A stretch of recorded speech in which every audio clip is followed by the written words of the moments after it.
Cardiovascular disease strikes in every nation around the world. From sudden cardiac arrest to the disabling effects of acute coronary syndromes and acute ischemic stroke, cardiovascular disease remains a leading cause of disability and death in many parts of the world. Understanding and activating the systems of care developed by the American Heart Association can help improve survival rates and may even prevent cardiac arrest. You play a pivotal role in providing high-quality cardiovascular care. What you do matters. What you learn can save lives.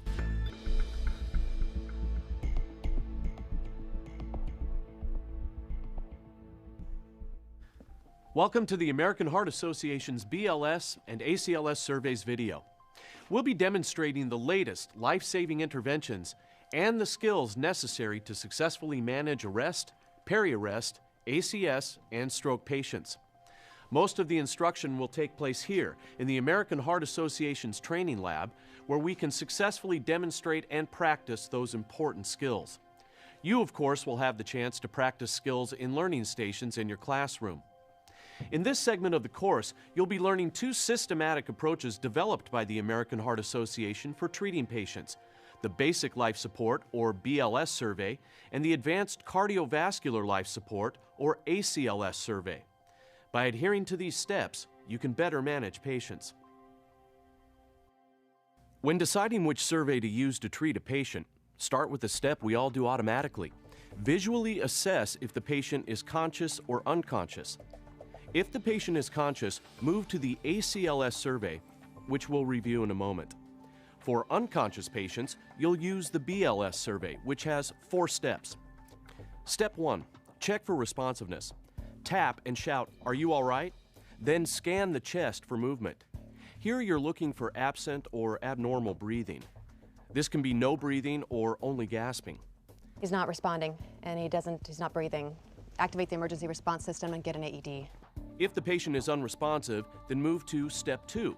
Activate the emergency response system and get an AED. Step 3, circulation. Check the carotid pulse. Do not spend more than 10 seconds checking for a pulse. If you cannot feel a pulse within 10 seconds, start CPR. Immediately give cycles of 30 chest compressions followed by 2 ventilations. Step 4, defibrillation. As soon as possible, attach an AED or defibrillator, and if indicated, deliver a shock. If you've had any training on BLS, you'll notice the sequence of steps has changed. You no longer look, listen, and feel for breathing before delivering 2 breaths. The ABCD sequence often delayed chest compressions as the healthcare provider tried to open the airway and deliver ventilations. By changing the sequence and giving chest compressions first, more patients may achieve return of spontaneous circulation, or ROSC. However, if you determine that the patient is not breathing normally but has a pulse, bypass chest compressions and support the patient with rescue breathing, delivering 1 breath every 5 to 6 seconds. The critical concepts for high-quality BLS are: push hard and push fast, allow complete chest recoil after each compression, minimize interruptions in chest compressions, switch providers about every 2 minutes to avoid fatigue, and avoid excessive ventilations. Let's take a look at how the BLS steps come together in an arrest situation. Good morning, gentlemen. Good morning. Joe. Good morning. Sorry it's so early. Yes, thank you so much. All right, now if you look at the graphs, you'll see that the new programs we've implemented haven't really kicked in yet. A 57-year-old man is experiencing many of the warning signs of acute coronary syndromes, or ACS, with chest discomfort, indigestion, and feeling faint. Daniel, are you okay? You don't look so good. I'm fine. Probably gonna go home early, though.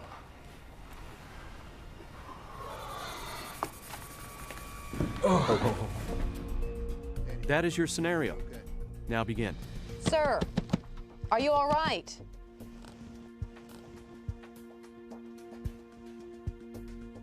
He's unresponsive and not breathing. Activate the emergency response system and get an AED.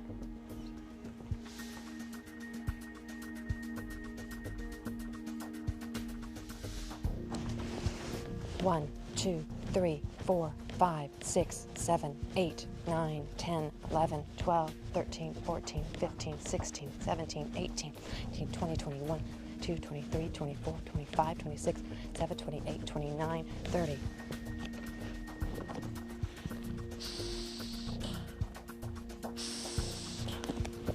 One, two, three. The code 4, team is on the 5, way. I've 6, got the AED. 7, 8, 9, 10, 11, 12, 13, 14, 15, 16, 17, 18. Attach pads 20, to 21, patient's bare 22, chest. 23, 24, 25, 26, 27, 28, 29, 30.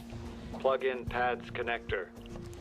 1, 2, 3, 4, 5, 6, 7, 8, 9, 10, 11, 12, 13, 14, 15, 16, 17, 18, 19, 20, 21, 22, 23, 24, 25. Analyzing heart rhythm. 28, 29, Do not touch the patient. Shock needed. 1, 2, Charging. 3, 4, 5, 6, 7, 8, 9, Stay clear 10, of patient. 11, 12, Deliver 13, shock 14, now. To the patient. Press the flashing button Shocking now. on 3. 1, 2, 3. Shocking. Shock delivered. delivered. 1, Begin 2, CPR. 3, 4, Start with compressions. High-quality BLS is the foundation for saving lives following sudden cardiac arrest. If these steps are performed rapidly and well, the patient's chance of survival increases. The effectiveness of advanced life support measures depends on high-quality BLS. There's a reason that these steps are called life support. When a patient goes into cardiac arrest, one of the common presenting rhythms is ventricular fibrillation, or VF. The heart is quivering, but not effectively pumping blood to vital organs. High-quality chest compressions maintain blood flow to vital organs, especially the heart. Chest compressions are the highest priority in the first minutes of cardiac arrest. One way to measure the effectiveness of chest compression is with coronary perfusion pressure. Coronary perfusion pressure during CPR must reach at least 10 millimeters of mercury to potentially achieve the return of spontaneous circulation, or ROSC. As chest compressions begin, it takes several compressions to raise the coronary perfusion pressure to a level adequate to supply blood to the heart. The higher the coronary perfusion pressure during CPR, the better the survival rate for the patient. When healthcare providers interrupt chest compressions, perfusion pressure falls dramatically and remains very low until compressions are restarted. Because coronary perfusion pressure measurements are not readily available during a resuscitation attempt, healthcare providers can monitor CPR quality with waveform capnography and intra-arterial relaxation pressures. We'll discuss the details of waveform capnography later in this course. Specific patients with an end-tidal CO2 reading of less than 10 millimeters of mercury may not achieve ROSC. For intra-arterial relaxation pressures, a reading of less than 20 millimeters of mercury indicates ineffective compressions. To perform high-quality chest compressions, you should push hard and push fast. Push hard means that you should compress the chest at least 2 inches and allow complete chest recoil after each compression. If the chest does not completely recoil, coronary perfusion will remain low. Push fast means to deliver at a rate of at least 100 compressions per minute. Scientific studies show that the number of chest compressions delivered is an important direct determinant of ROSC and neurologically intact survival. It can be difficult to maintain such a vigorous pace, which is why the American Heart Association recommends that rescuers switch roles after 2 minutes or 5 cycles of 30 compressions and 2 ventilations. High-quality CPR minimizes interruptions in chest compressions, so more chest compressions are delivered, resulting in better perfusion. Studies show that even healthcare providers interrupt compressions far too often and for too long, in some cases spending 25 to 50% of a code without delivering chest compressions. The circular BLS algorithm emphasizes the 2-minute period of compressions and ventilations, punctuated by a break of no more than 10 seconds to assess the patient and deliver defibrillation. Another key step in BLS is providing rapid defibrillation if indicated. Although CPR can provide vital oxygen and blood circulation, defibrillation is essential to establishing a normal rhythm in patients with a lethal shockable rhythm. The delivery of an electrical shock from a defibrillator briefly stops all electrical activity in the heart. If the heart is still viable, its normal pacemakers may resume electrical activity that ultimately results in a perfusing rhythm, or ROSC. Survival rates are highest when rescuers provide CPR immediately and defibrillation for initial shockable rhythm occurs within 3 to 5 minutes. For a patient with a shockable rhythm, every minute that ticks by without a shock reduces the chance of survival. Let's review the 4 steps of the BLS survey. Step 1. Check responsiveness. Tap and shout and scan the chest for movement. Step 2. Activate the emergency response system and get an AED. Step 3. Circulation. Check for a carotid pulse.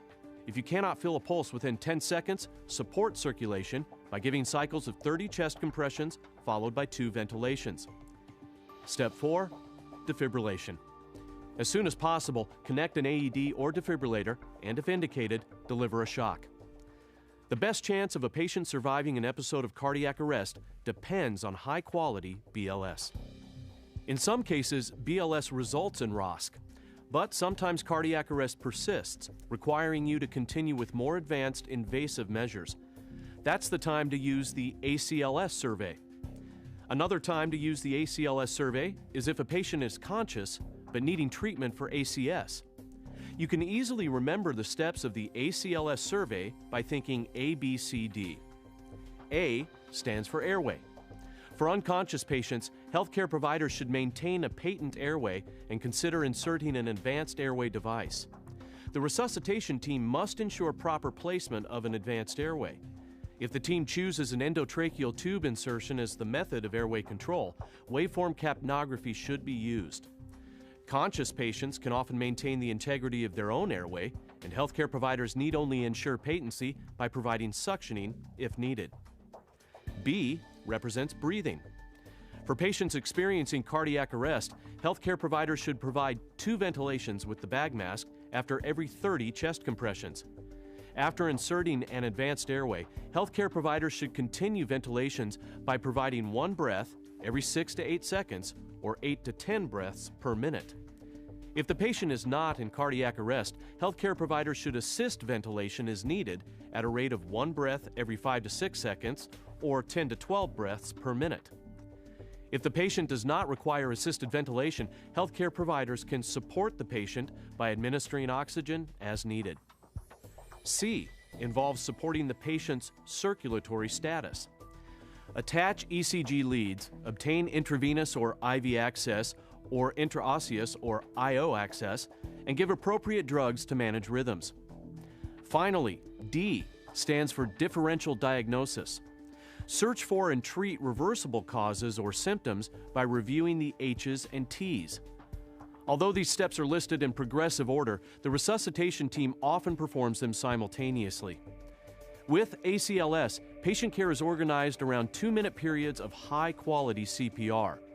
When the 2 minutes have ended, that's the time to quickly assess the patient with a rhythm or pulse check and provide defibrillation if necessary. The pause should also be used to rotate compressors. Preparing as a team for these pauses and choreographing your movements improves patient care. Remember, AHA wants these pauses in CPR to be 10 seconds or less. Let's return to our case in the training lab to watch how providers incorporate the ACLS survey into a scenario where a patient is suffering from persistent VF. The case progresses with the arrival of a team of advanced healthcare providers.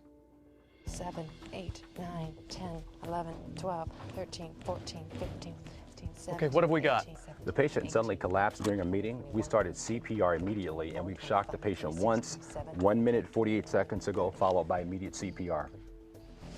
1, 2, 3. We've got the ECG monitor attached now. It's now 2 minutes from our last shock. Okay, let's analyze this rhythm. Stand back, everyone. Hold chest compressions. Okay, we've got persistent VF. Resuming compressions. 1, 2. Let's deliver a second shock at 150 joules. Dana, let's establish IV access and be prepared to administer 1 milligram of epinephrine IV. Charging. Clear the patient. Shocking on 3. 1, 2, 3. Shocking. Shock delivered. Resuming compressions. 1, 2, 3. What do we know about the possible causes? First responder said that the patient complained of chest pain before he collapsed. 15, 14, 15. How's his airway? 17, I was getting in 18. chest rise with the bag mask, but now I'm getting significant resistance. Okay, let's go ahead and insert an advanced airway. Dana, once that IV is established, give 1 milligram of epinephrine and flush with a 20 milliliter saline bolus. Okay, 1 milligram epinephrine with a 20 milliliter saline bolus. And the IV is started, and 1 milligram epinephrine, and the IV is flushed. Okay, thank you. Let's go ahead and prepare 300 milligrams of amiodarone. I'll let you know if and when to give it. Okay, drawing 300 milligrams of amiodarone. The laryngeal tube is in. 1, 2, 5, 6, 7, 8, 9, 10, 1, 2, 3, 4, 5. I've got good bilateral breath sounds. Waveform capnography is reading 20 millimeters of mercury. Okay, great. We're going to continue chest compressions at a rate of at least 100 beats per minute. Let's give 1 breath every 6 to 8 seconds and avoid excessive ventilation. How long since our last shock? It's almost 2 minutes. Okay, let's get ready to switch compressors. We're going to stop and analyze. 2 minutes. Okay, let's analyze. Okay, we have an organized rhythm with regular complexes. Do we have a pulse?